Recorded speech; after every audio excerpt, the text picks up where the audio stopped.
lendemain de la Journée internationale des droits des femmes et dans le contexte de notre histoire d'arrondissement, je souhaitais dire quelques mots moi aussi sur Gisèle Halimi. Halimi s'écrit avec un grand H, comme le mot histoire,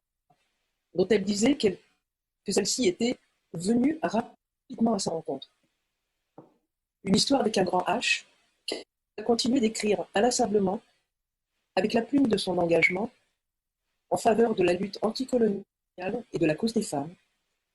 deux substrats qui sont à la source de son combat.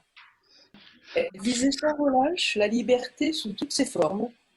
sans hiérarchiser les luttes, sans étanchéité entre les causes. Les causes, toutes les mises en cause, celle de ne pas être libre, celle d'être une femme, qui, en outre, ne dispose pas de la liberté de son corps. Cette cause de la liberté à disposer de son corps l'a conduit, de concert avec 342 autres salopes, a signé en 1971 un manifeste pour la cause des femmes, avec pour objet de revendiquer le droit à l'avortement. Pionnière, elle avait un temps d'avance sur l'histoire, à l'instar des personnes initiant de nouveaux paradigmes. Elle avait senti qu'un vent de délivrance allait souffler sur le ventre des femmes,